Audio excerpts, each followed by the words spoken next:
Chapter 9, Weight Management, Overweight, Obesity, and Underweight. These are your learning objectives for this chapter.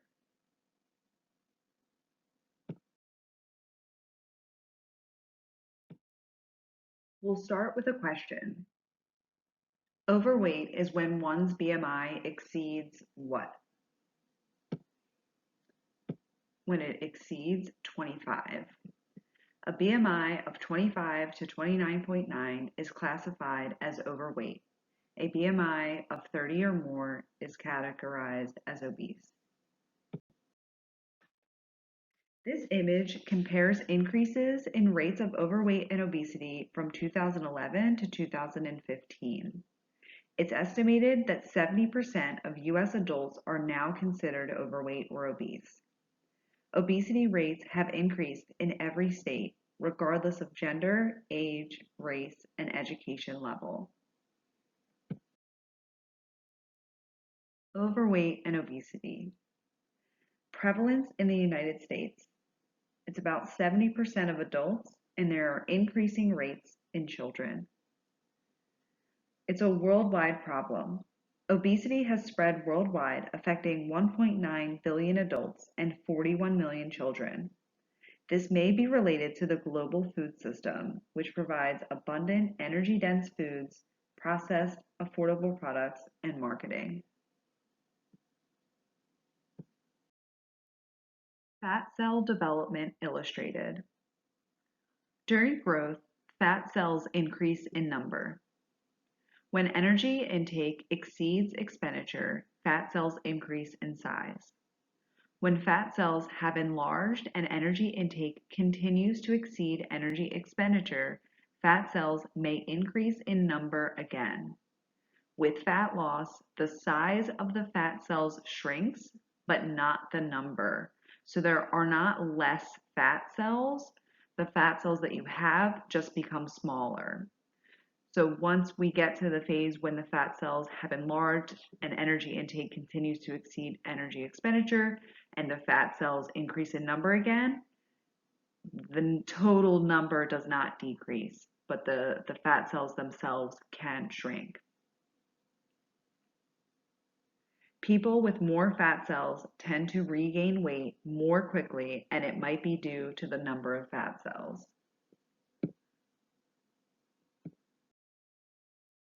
Fat cell metabolism, lipoprotein lipase, or LPL.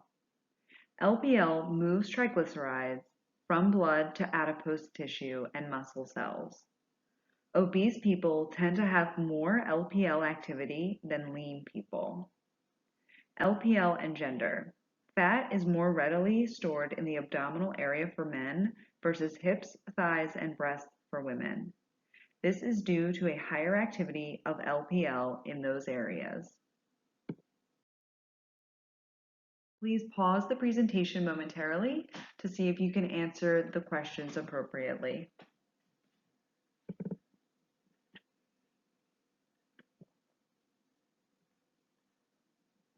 Number 1, fat is stored in adipose tissue. Number 2, the number and size of fat cells increases when energy balance is positive. Number 3, as fat cells enlarge, it stimulates cell proliferation, meaning the number of cells increases. This statement is true. 4, if energy balance becomes negative, the number of fat cells remains the same. And number 5, ectopic fat disrupts normal metabolism and contributes to disease. Ectopic fat is excess fat stored after adipose is full. It's fat that is stored outside of adipose tissue and disrupts normal metabolism and contributes to diseases like heart failure and fatty liver.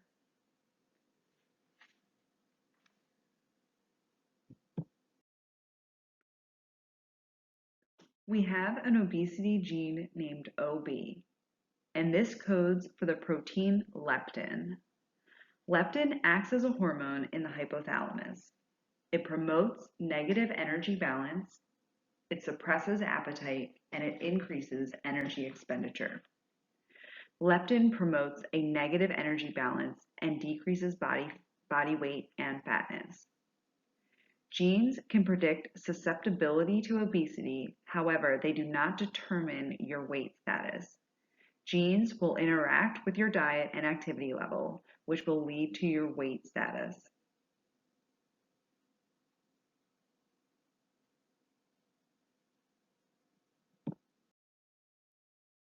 Mice with and without leptin compared.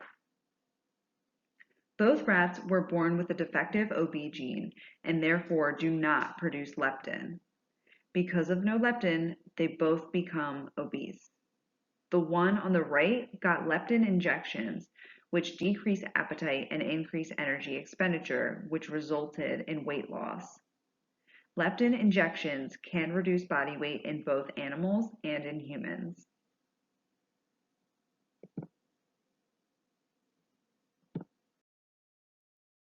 Ghrelin. This is known as the hunger hormone and does the opposite of leptin. Ghrelin increases body weight and fatness by stimulating appetite and decreasing energy expenditure. This promotes a positive energy balance. Some research has shown a lack of sleep may increase ghrelin and decrease leptin. This might explain the association between inadequate sleep and the desire for high-calorie foods and weight gain.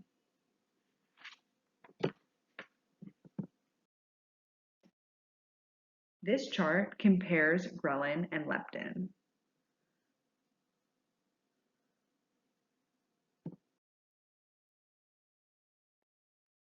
Obesity reflects the interaction between genes and environment. An obesogenic environment includes the circumstances that promote weight gain, like readily available high-calorie foods and foods that are unhealthy, inexpensive, and highly advertised. Overeating. Past and present eating and activity patterns influence current body weight. You want to consider eating patterns over time. You may have overeaten and gained weight years ago, and now you've just been maintaining that weight. Food availability has increased. Food seems to be available almost everywhere, all the time, day and night. Portion sizes. Restaurant style food tends to have portion sizes that are much larger than what we would normally consume at a mealtime. Physical inactivity promotes weight gain. And this promotes weight gain because your body doesn't burn more calories than your resting metabolic rate. And oftentimes we snack during activities like watching TV, and this adds to our overall calorie consumption.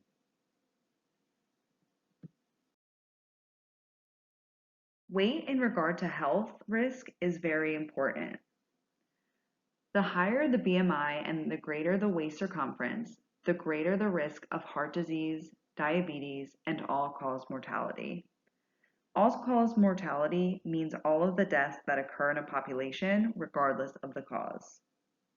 Even modest, sustained weight loss can improve blood lipids, blood glucose, and blood pressure. Greater weight loss may produce greater benefits and even reduce the need for medication.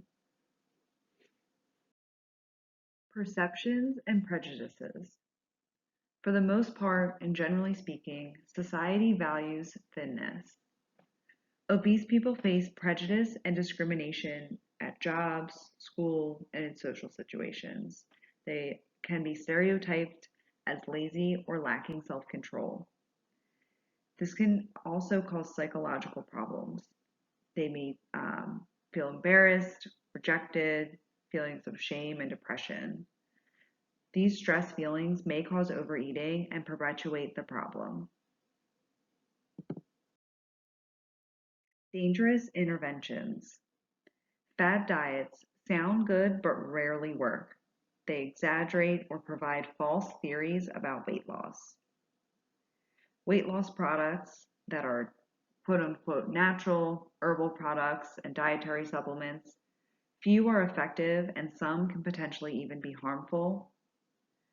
Diet supplements do not need FDA approval.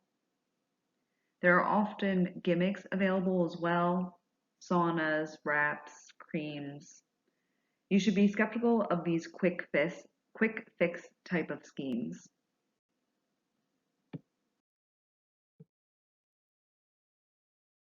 Surgery as treatment for obesity. Surgery may be an option if you are unable to achieve adequate weight loss with diet and exercise, BMI greater than or equal to 40, or a BMI greater than or equal to 35 with obesity-related health problems such as diabetes or hypertension. There must be no medical or psychological contraindications. Understanding of risks and strong motivation to comply with post-surgery treatment plan. The prevalence of severe obesity is estimated to be about 8%. At this level, lifestyle and modest weight loss can improve risk, but bariatric surgery may be most effective. Gastric surgery used in the treatment of severe obesity. Here are 3 types. The first is gastric bypass. Form a small pouch in the stomach and connect it to the jejunum, which bypasses much of the small intestine. In the middle picture, you have gastric banding, and this tightens around the stomach so less food can be comfortably eaten. And the third picture is a sleeve gastrectomy, and this removes about 70 to 85% of the stomach so that it holds less food. The purpose is to limit the amount of food that you can eat and/or limit how much food is absorbed. Please pause this presentation momentarily and try to answer the questions.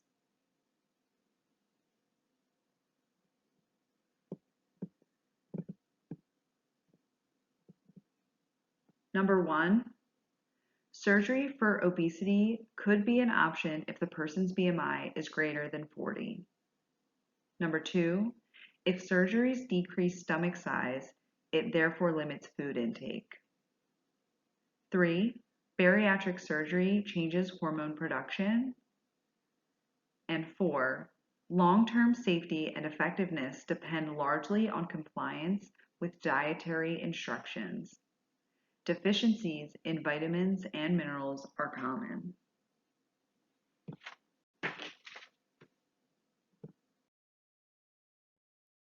Weight loss strategies.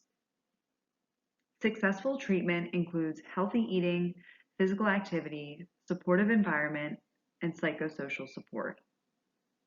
A reasonable rate of weight loss is about a half a pound to 2 pounds per week.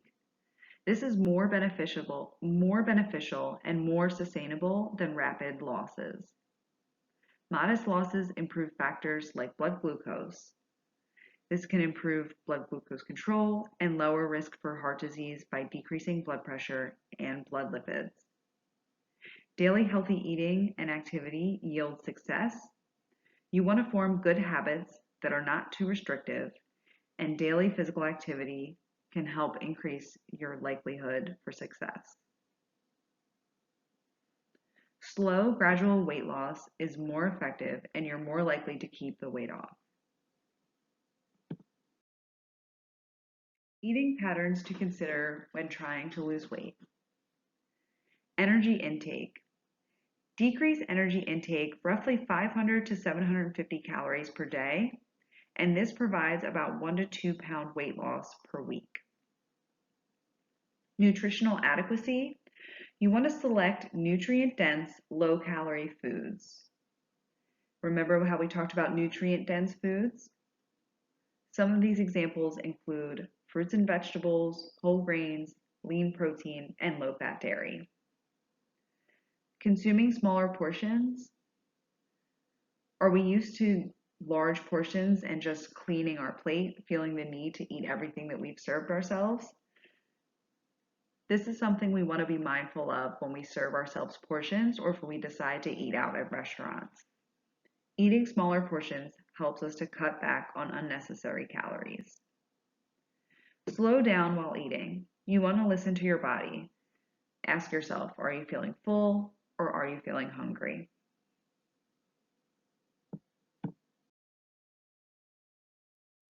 Energy density. This is opposite of nutrient density, where you get fewer calories. These images compare the same amount of food, about 100 grams, but one provides much more calories, making it energy dense. First picture, you see grapes versus raisins. There's increased water and volume of grapes. The middle picture, you have about 100 grams of broccoli versus 100 grams of mashed potatoes. The broccoli has increased fiber and fewer calories. And then the last picture you can see is tuna that's packed, one is packed in water and the other is packed in oil. So the tuna packed in water obviously won't have the additional calories, whereas the oil does provide calories. Avoiding very energy dense foods while eating satisfying portions can help aid in weight loss. Eating patterns. You want to focus on plant-based foods. These provide lower energy or lower calories, higher nutrients and fiber. It also usually requires effort to eat. So it may take you a little bit longer, and it allows your body to kind of sense those cues that you are eating, and it prepares itself to receive the food you're consuming. You want to choose your fats sensibly, consuming monounsaturated and polyunsaturated fatty acids. Low-fat milk or dairy can help save calories. Select your carbohydrates carefully. Limit added sugar and sugary beverages. You want to consume water instead, or beverages that do not contain calories. You want to use caution with artificial sweetener use. Artificial sweeteners may cause an increase in appetite and therefore cause you to eat more calories later, therefore not saving you any calories in the long run. You also want to watch for empty calorie consumption, so fat, sugar, and alcohol.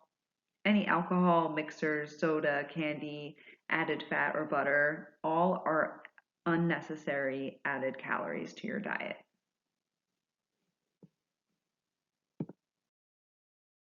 Physical activity. Physical activity supports weight management. Physical activity recommendation, about 200 to 300 minutes of moderately intense activities per week. Benefits of combining diet and physical activity include losing more fat and reducing abdominal obesity, retain more muscle, and regaining less weight. Reducing abdominal obesity can improve blood glucose and insulin resistance.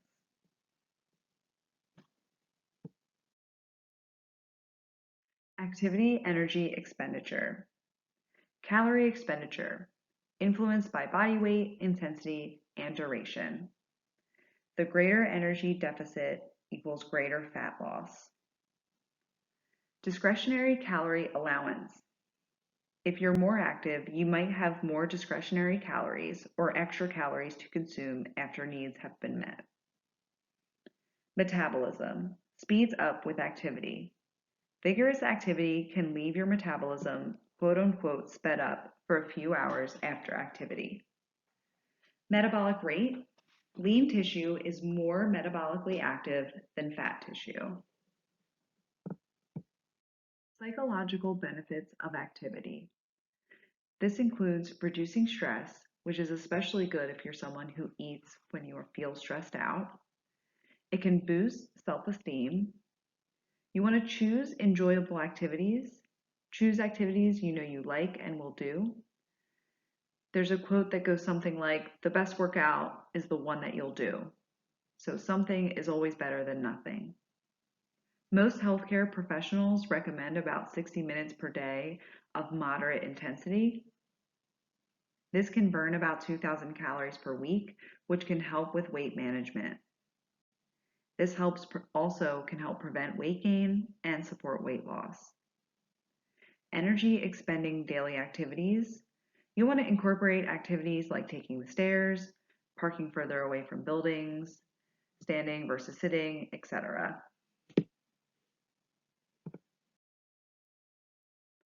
Please pause this presentation momentarily to see if you can answer the 2 questions.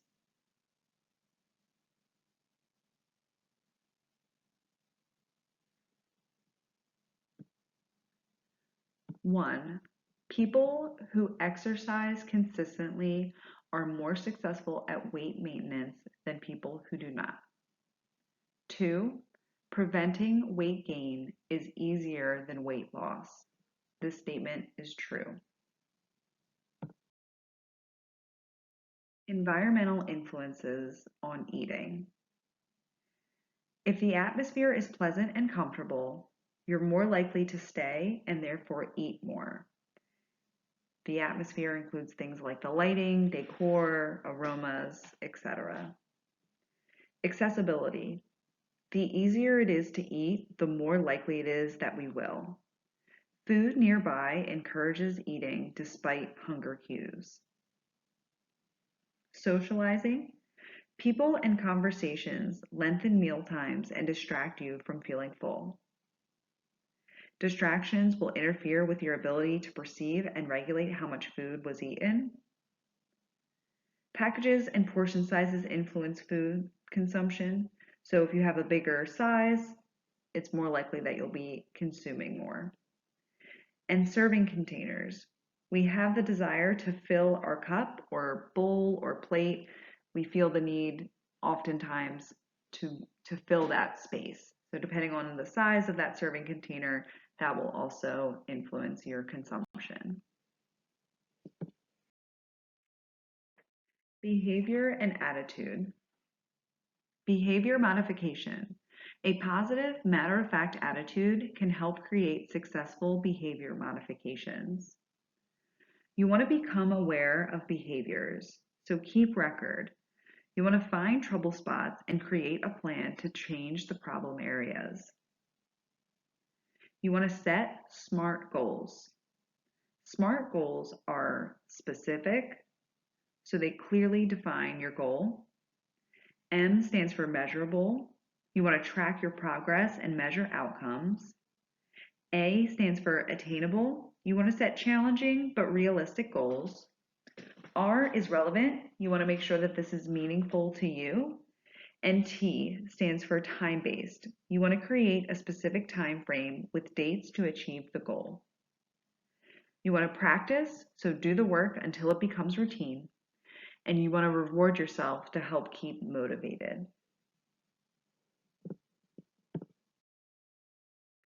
Community programs.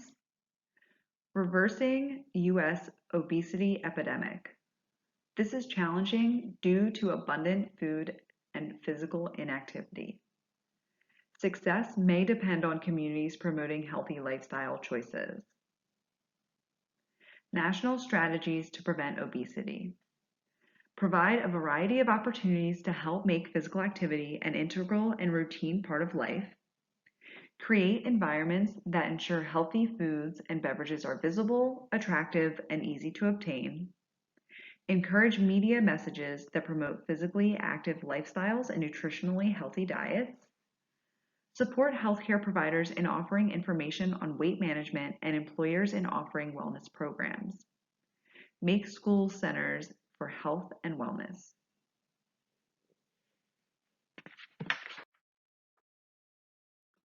Problems of underweight.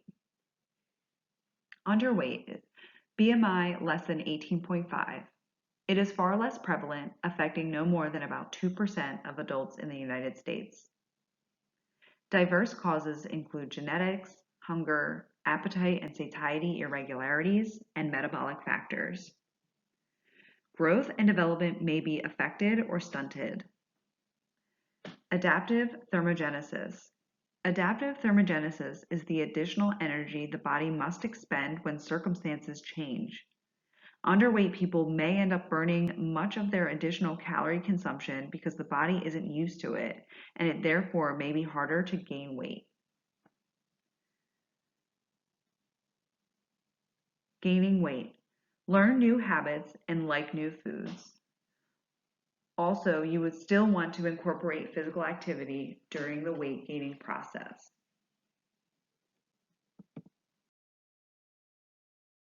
Weight gaining strategies. You want to make sure adequacy and balance are key when it comes to these strategies. Focus on energy-dense foods to provide extra calories with less volume. Try to incorporate energy-dense foods as well as extra snacks. You want to have regular meals daily. Consider consuming larger portions, consuming things like juice and milk because they have additional calories in them. And you also want to maintain your exercise regimen because this can help build muscle. So these basically are points that are opposite of that for weight loss. Underweight affects about what percent of adults? B, 2% of adults. Please pause this presentation momentarily to see if you can answer these questions.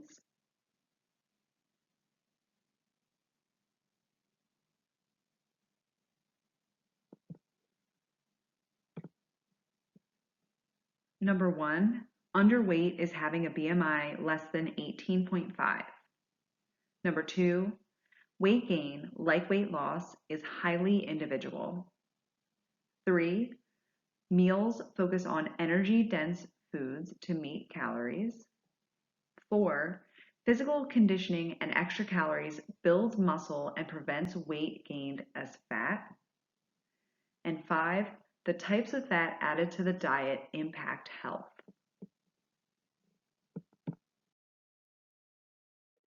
Fad diets are popular eating plans that promote a quick fix, like rapid weight loss.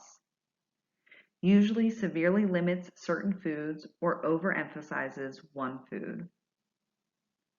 Rarely credible research is done on the benefits or dangers of the diet. They usually promote the diet first, then backtrack to find research that supports what they say. Diet recommendations should be based on years of scientific research, and fad diets simply do not do that.